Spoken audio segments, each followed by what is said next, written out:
सोचिए जरा, दुनिया का सबसे ताकतवर नेता यानी अमेरिकी राष्ट्रपति डोनाल्ड ट्रंप और दुनिया का सबसे अमीर इंसान यानी टेक किंग एलन मस्क, ये दोनों चीन के बीजिंग में एक बेहद आलीशान और हाई प्रोफाइल बैंक्वेट हॉल में बैठे हैं। दोनों डिनर कर रहे हैं, हंस रहे हैं और कुछ बेहद गुप्त वैश्विक और तकनीकी मुद्दों पर चर्चा कर रहे हैं। उनके ठीक पीछे हाथ में वाइन का ग्लास और खाने की प्लेट लिए एक बेहद साधारण सी वेट्रेस खड़ी है जो बहुत ही अदब से उनकी सेवा कर रही है। लेकिन अचानक अब यह खबर आती है कि जो लड़की वहां मुस्कुराकर खाना परोस रही थी वो कोई आम वेट्रेस नहीं बल्कि चीनी सेना पीएलए की एक खूंखार एजेंट, या सीधे कहें तो एक महिला जनरल थी, जासूस थी। सुनने में किसी हॉलीवुड की मिशन इंपॉसिबल या जेम्स बॉन्ड फिल्म की स्क्रिप्ट लगती है ना। लेकिन एनडीटीवी की लेटेस्ट अंतर्राष्ट्रीय रिपोर्ट के मुताबिक इस वक्त सोशल मीडिया और ग्लोबल खुफिया गलियारों में यही सनसनीखेज दावा सबसे तेजी से वायरल हो रहा है। अमेरिका के होश उड़ गए हैं। दावा किया जा रहा है कि चीनी कम्युनिस्ट पार्टी सीसीपी ने डोनाल्ड ट्रंप और एलन मस्क की जासूसी करने के लिए अपनी सेना के शीर्ष अधिकारियों को वेटर के कपड़ों में तैनात कर दिया था। आखिर इस दावे में कितनी सच्चाई है? वो कौन सी तस्वीर है जिसने पूरी दुनिया में हड़कंप मचा दिया है? तो आगे हम इस बेहद रोमांचक और चौंकाने वाली खबर की एक एक परत खोलने वाले हैं। नमस्कार, आप नवभारत टाइम्स देख रहे हैं। मैं रविंद्र सिंह आपके साथ, ये वक्त सारी दुनिया का। आइए सबसे पहले समझते हैं कि ये पूरा मामला आखिर शुरू कहां से हुआ। एनडीटीवी की रिपोर्ट के मुताबिक चीन के मामलों पर पैनी नजर रखने वाली और स्वतंत्र ब्लॉगर जेनिफर जेंग की तरफ से एक बेहद बड़ा दावा किया गया है। उन्होंने चीन की सरकारी दावत यानी स्टेट बैंक्वेट की तस्वीरें साझा की हैं जो अमेरिकी राष्ट्रपति डोनाल्ड ट्रंप की हालिया बीजिंग यात्रा के दौरान आयोजित की गई थी। इस दावत में अमेरिकी प्रतिनिधिमंडल के स्वागत में चीन के कई बड़े नेता, अधिकारी और अमेरिकी मेहमान शामिल थे, जिनमें एलन मस्क और एनवीडिया के सीईओ जेनसेन हुआंग जैसे दुनिया के सबसे बड़े टेक टाइटन्स मौजूद थे। जेनिफर जैंग का दावा है कि इस शाही दावत में जो महिलाएं वेटर की यूनिफॉर्म पहने मेहमानों को सर्विस दे रही थी वो असल में चीनी सेना पीएलए की ट्रेंड मिलिट्री अधिकारी थी। चीनी सोशल मीडिया पर इन महिलाओं की दो तरह की तस्वीरें बहुत तेजी से वायरल हो रही हैं। एक तस्वीर में वो बैंक्वेट हॉल में वेटर्स के रूप में खड़ी हैं और दूसरी तस्वीर में वही महिलाएं चीनी सेना की आधिकारिक वर्दी मिलिट्री यूनिफॉर्म में मेडल लगाए गर्व से खड़ी दिखाई दे रही हैं। जेंग का आरोप है कि ये कोई साधारण कैटरिंग सर्विस या स्टाफ नहीं था, बल्कि चीनी कम्युनिस्ट पार्टी सीसीपी का एक बेहद सोची समझी रणनीति के तहत तैयार किया गया स्पाई नेटवर्क था। इनका एकमात्र मकसद था बिना किसी को शक हुए टेबल के बेहद करीब रहना, ट्रंप और मस्क के बीच होने वाली हर गुप्त बातचीत को रिकॉर्ड करना या सुनना।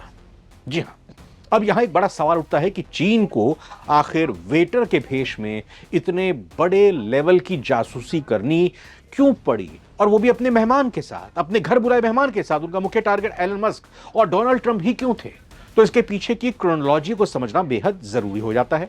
साल 2026 में एलन मस्क सिर्फ एक बिजनेसमैन नहीं है, वो अमेरिकी सरकार के बेहद करीबी सलाहकार बन चुके थे। भले ही अभी फिलहाल वो सलाहकार के तौर पर अलग हो चुके हों, लेकिन पीछे कुछ ना कुछ खेल चल रहा है। स्पेस एक्स, स्टारलिंक, XAI जैसी तकनीकें उन कंपनियों के मालिक हैं जो अमेरिकी नेशनल सिक्योरिटी, राष्ट्रीय सुरक्षा का मुख्य हिस्सा है। अब चीन के लिए इन दोनों की जासूसी करना जरूरी इसलिए हो जाता है कि स्टारलिंक का सैटेलाइट नेटवर्क यूक्रेन युद्ध और वैश्विक तनाव के बीच एलन मस्क का स्टारलिंक नेटवर्क चीन की मिलिट्री के लिए सबसे बड़ा सिरदर्द बना हुआ है। चीन जानना चाहता है कि मस्क इस नेटवर्क को लेकर अमेरिकी सेना के साथ क्या गुप्त डील कर रहे हैं। डोनाल्ड ट्रंप की नई चीन नीति भी महत्वपूर्ण है, क्योंकि ट्रंप अपनी इस यात्रा के दौरान चीनी राष्ट्रपति जिनपिंग के साथ बंद कमरों में मुलाकात कर रहे थे। ट्रंप चीन पर कौन से नए कड़े प्रतिबंध लगाने वाले हैं या ताइवान को लेकर उनकी क्या रणनीति है, इसकी एक एक भनक चीन समय से पहले ही हासिल करना चाहता था। तीसरी बात, तकनीकी चोरी, टेक एस्पाइनोज। दावत में एनवीडिया के प्रमुख भी मौजूद थे, जिनकी AI चिप्स पर चीन ने बैन झेल रखा है। चीन के लिए इन टेक दिग्गजों की अनौपचारिक बातचीत यानी जो कैजुअल टॉक्स करते हैं वो भी अरबों डॉलर की खुफिया जानकारी के बराबर हो जाता है।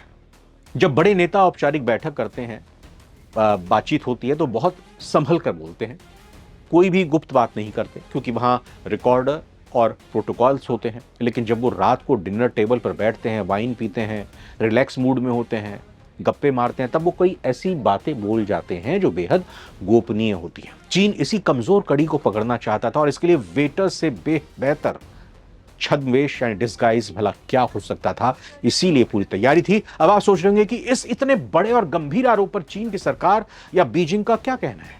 तो एनडीटीवी रिपोर्ट के मुताबिक हमेशा की तरह चीन की सरकार ने इन खास दावों पर पूरी तरह से चुप्पी साध ली है, मुंह पर उंगली रख ली है। उन्होंने ना तो इसका खंडन किया है, ना ही इसे स्वीकार किया है। नो कमेंट्स, ये जवाब आया है। सिक्योरिटी एक्सपर्ट्स और खुफिया विश्लेषकों का कहना है कि यह दावा भले ही पहली नजर में फिल्मी स्क्रिप्ट सा लगे, हॉलीवुड की फिल्म लगे, लेकिन ये चीन के पुराने और आजमाए हुए तौर तरीकों यानी सीसीपी प्लेबुक से बिल्कुल मेल खाते हैं। सुरक्षा विश्लेषकों की यह भी राय है कि चीन लंबे समय से पश्चिमी देशों, विशेष तौर पर अमेरिका के शीर्ष राजनेताओं और टेक दिग्गजों को निशाना बनाने के लिए हनी ट्रैप और डीप कवर एजेंट्स का इस्तेमाल करता रहा है। चीनी खुफिया एजेंसियां अपने एजेंट्स को सालों तक शेफ, वेटर, ट्रांसलेटर या रिसर्च स्कॉलर बनाकर विदेशी दूतावासों, होटल्स में प्लांट करते हैं। इसीलिए बीजिंग के राजकीय भोज में एक मिलिट्री जनरल या उच्च पदस्थ अधिकारी का वेटर बनना चीन के इतिहास को देखते हुए कोई असंभव बात नहीं है। विशेषज्ञों का यह भी कहना है कि चीन के great hall of the people में सुरक्षा व्यवस्था इतनी कड़ी होती है, सख्त होती है कि वहां एक एक स्टाफ सीधे चीनी कम्युनिस्ट पार्टी की सैन्य शाखा की तरफ से स्क्रीन किया जाता है, वेरीफाई होता है, पूरा बैकग्राउंड चेक किया जाता है। ऐसे में वहां सामान्य कैटरर्स की जगह सेना के वफादार अधिकारियों को ही सर्विस में लगाया जाता है, जो जरूरत पड़ने पर जासूसी और सुरक्षा दोनों संभाल सके। निष्कर्ष यही है कि क्या वो महिला वाकई चीनी सेना की खूंखार जनरल थी जो वेटर बनकर घूम रही थी, इसकी आधिकारिक पुष्टि शायद कभी नहीं होगी, क्योंकि खुफिया एजेंसियां अपनी नाकामी और कामयाबियों को सरेआम कबूल नहीं करती हैं। लेकिन एक बात तो तय है, अमेरिका और चीन के बीच चल रहा यह नया कोल्ड वॉर अब सिर्फ सीमाओं या मिसाइलों तक सीमित नहीं रह गया, बल्कि यह अब डिनर टेबल, एआई चिप्स और वेटर की यूनिफॉर्म तक पहुंच गया है। सूचना ही आज के दौर का सबसे बड़ा हथियार है और इसे हासिल करने के लिए कोई भी देश किसी भी हद तक जा सकता है। और यहां आपको क्या लगता है, क्या वाकई चीन ने एलन मस्क और डोनाल्ड ट्रंप की जासूसी के लिए इतनी बड़ी साजिश रची होगी, या फिर यह सिर्फ सोशल मीडिया पर उड़ाया गया एक अफवाह मात्र है? अपनी राय हमें कमेंट में जरूर दीजिएगा, लेकिन आप इस बात को भी जरा जान लीजिए, समझ लीजिए, उन तस्वीरों को जरा एक बार फिर से गौर फरमाइएगा जिस तस्वीर में पूरा का पूरा ट्रंप का डेलीगेशन चीन के दौरे के बाद जब अमेरिका वापस जाता है तो अपने एयरफोर्स वन विमान में बैठने से पहले पूरे के पूरे ट्रंप के स्टाफ को, डेलीगेशन को यह निर्देश दिया जाता है कि आप चीन में मिले कोई भी गिफ्ट, कोई भी चीज, कोई भी सामान, कोई भी गुलदस्ता, कोई भी बैजेस, कोई भी चीज, कोई भी मोबाइल आपके पास है तो आप उसको वहीं पर डिस्ट्रॉय कर दो, वहीं पर कूड़ेदान में फेंक दो।